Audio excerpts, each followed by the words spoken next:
Earth, the seventh planet.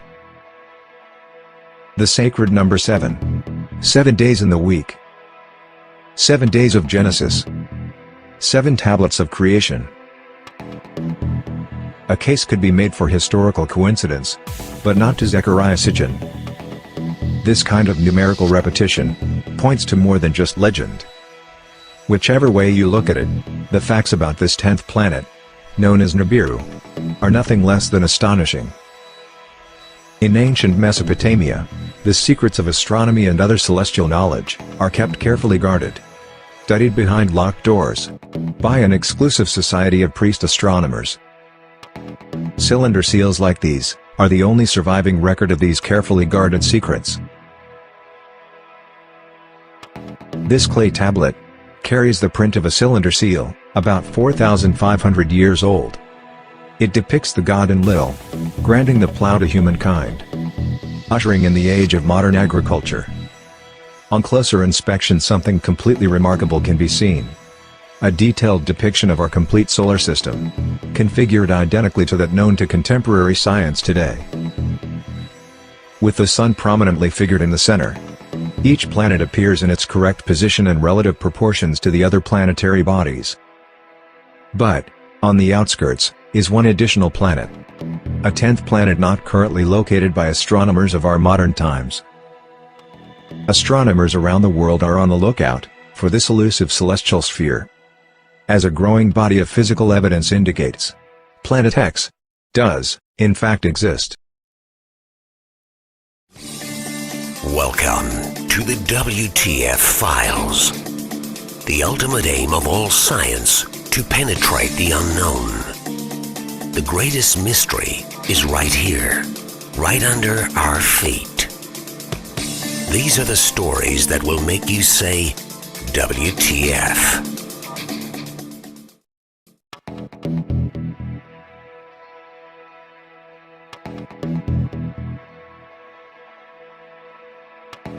The story of this planet, as told by the Sumerians, on their 7 tablets of creation, begins 4 billion years ago, when our solar system was much younger, and our home planet Earth did not yet exist.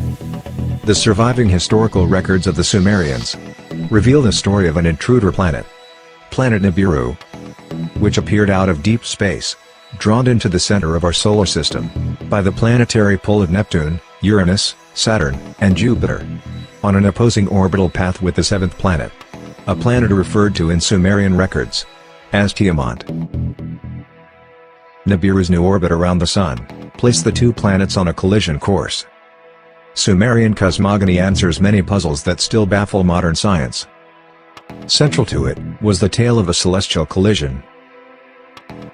As the 2 planets drew near, one of the satellites or moons of Nibiru crashes into Tiamat, cracking the planet. The subsequent collision smashes half of Tiamat into pieces, completely breaking the pieces into what develops mostly into the asteroid belt. The other half of Tiamat becomes Earth. The Earth is thrust into a new orbital position, carrying with it Tiamat's main satellite, our moon. Nibiru, the intruder planet, is cast into a permanent clockwise elliptical orbit, returning to Earth's neighborhood once every 3,600 years, forever becoming the 12th member of our solar system. This tale of creation is the same throughout all the ancient cultures, and now becoming part of the scientific knowledge that we can compare to the Old Testament, in the creation story of Genesis as well. In the aftermath of the collision, the biblical creator, Elohim, proclaims, "Let the waters under the heavens be gathered together into one place, and let the dry land appear." And it was so. And Elohim called the dry land, earth. And the gathering together of the waters he called the seas. 2 planets mingled together. The biblical passage of Genesis reads, "In the beginning God created the heaven and the earth. And the earth was without form and void. And darkness was upon the face of the deep. And the Spirit of God moved upon the face of the waters. And God said, Let there be light. And there was light." If we apply the knowledge of the Mesopotamian text to the biblical text, the correct reading of the book of Genesis emerges, especially in relation to waters. The Bible reads, "Let there be a firmament in the midst of the waters, and let it divide the waters from the waters." and dividing under the firmament from the waters, which are above the firmament. And Elohim called the firmament heaven. Upper waters, lower waters. What does the Bible mean by this? In the Sumerian ancient text, the Sumerians describe Uranus and Neptune as watery planets. The conclusions of modern science in 1979, 1980, and 1981, when NASA's Pioneer and Voyager visited Jupiter and Saturn, with their many moons. During these missions, water was discovered virtually everywhere, as ice on the surface. The Sumerians' ancient claim of water on Jupiter's moons Io and Europa is also proven. But the question remains, how did they know so long ago we would find water on these planets? The Sumerian records also indicated water on Enceladus and Tethys, two of the moons of Saturn, and in that planet's spectacular rings.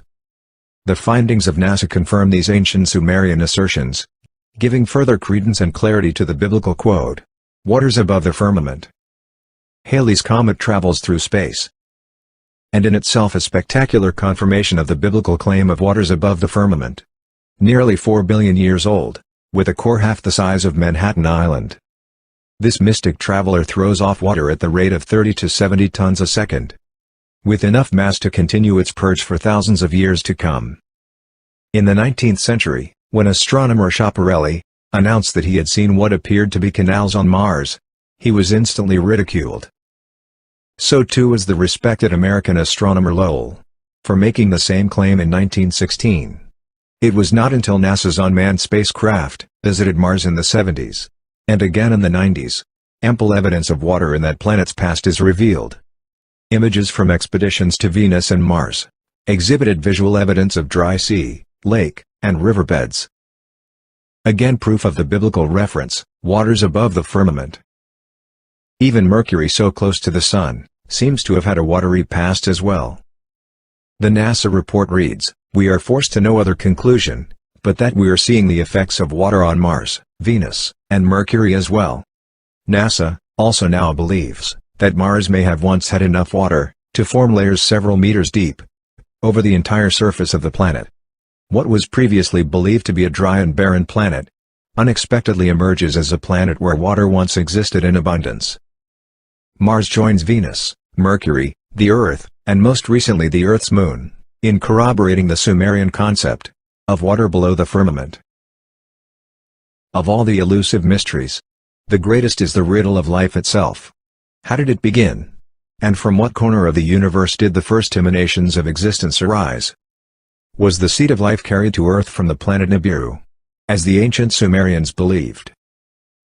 Contemporary scientific thinking cautiously asserts that life arrives on Earth when certain chemical substances crash onto the surface, aboard stray comets, early in our planet's history. Directed panspermia is another scientific theory that suggests life on Earth was seeded by a race of otherworldly beings, from possibly outside our solar system. And not by chance, but as the deliberate activity of this otherworldly society. The Sumerians point to the Anunnaki, who they claim as the creators of mankind, our own benefactors of life. According to Sumerian texts, the Anunnaki, in advance of landing 445,000 years ago, originally sent androids to scout the Earth. 150,000 years later, the Anunnaki themselves arrive and create humankind. According to the Sumerians, the first human was created by the use of genetic engineering and fertilization in vitro. Created in a glass tube, as depicted in the cylinder seal rendering. The first man was called Adam. Sumerian texts claim Adam was the very first test tube baby. In Genesis chapter 1, verse 26, the Bible reads, "Let us make the Adam in our own image and likeness." But why? Sumerian documentation suggests the Anunnaki create humanity as a slave race to assist in mining African gold for the Anunnaki, that they need to save the dwindling atmosphere of their home planet Nibiru. The Bible relates an incident of mankind overstepping the bounds of the Anunnaki, and the Babylonians' attempt to reach the gods by building an enormous launch pad in the archetypal story, the Great Tower of Babel. But what exactly is the target of their reference? According to Zecharia Sitchin, it is our neighboring planet Mars, home of the Anunnaki's port station, when en route to Earth. The Sumerian tablets refer to Mars as being a jump planet, used to jump between Nibiru and the Earth. This is said to occur every 3,600 years. But droid ships are still sent much more often, as a form of reconnaissance, to continue to monitor their creation, humans. Mesopotamian archives identify the 12 members of our solar system, with specific symbols. Some, like Mars, Earth, and Venus, are indicated numerically on this ancient stela. In Sitchin's words, we see the sun with its many rays. We also see a celestial being riding on the back of another animal, which is a symbol for the zodiac. We see the moon, and we see the Earth, symbolized by the 7 dots, which indicates the position of the Earth from the outer limits of the solar system. Counting inwards, by somebody flying into our solar system from outer space, making Earth the 7th planet from the outside. We see Earth with its crescent moon, and the 6-pointed star of Mars. The image reveals even more clues, in this 4,500-year-old Sumerian depiction. 2 figures stand on either side of a craft. The craft seems to again confirm the Sumerian claims, that the Anunnaki did indeed arrive in a craft, when they first arrived on Earth. What many today would call a UFO. Researchers now believe that Mars was habitable as little as 10,000 years ago. When the United States launches the Mariner and Viking spacecrafts to explore Mars in the 60s and 70s, antigenic structures resembling those on Earth are photographed by both spacecrafts. This is a feature on Mars that NASA nicknamed the Inca City. Here we see it compared with Sacsayhuam on Peru. These are lines on the Mars surface. These are the Nazca lines in Peru. What was especially intriguing for researchers was the discovery of the face photographed on Mars. A clear representation of the visitors who colonized the planet in the ancient past, the Anunnaki. An independent researcher suggests in their reports that the orientation of the face and joining pyramids indicate that they were built in alignment with sunrise at the time of the solstices on Mars, about 450,000 years ago. Could it really be that a civilization capable of space travel, almost 500,000 years ago, visited this part of the solar system to not only mine Earth's precious resources, but to genetically manipulate human beings for their own needs, leaving behind monuments, not only on Earth, but on the Moon, and even on Mars as well? According to Zecharia Sitchin in his translations of the Sumerian texts, the ancient Sumerian people say, that is exactly what happened. Today, as humanity grows, our civilization is technologically able to venture into deep space on scientific quest of discovery. We have put a man on the Moon, and have plans in 2028 to put humans on Mars.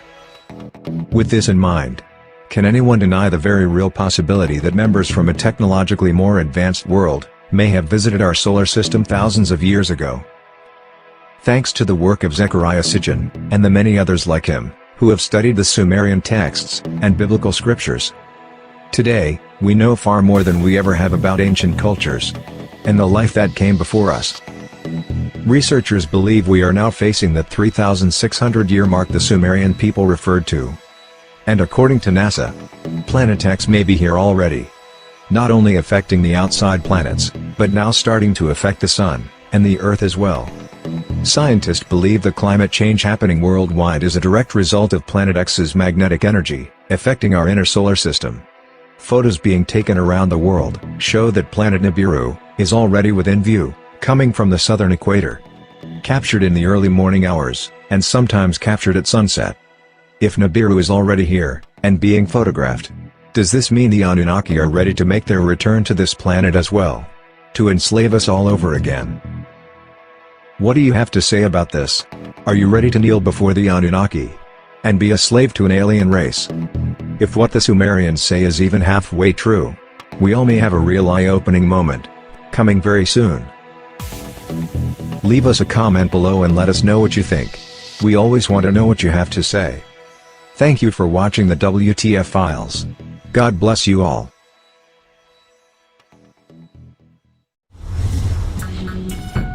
These are the WTF Files.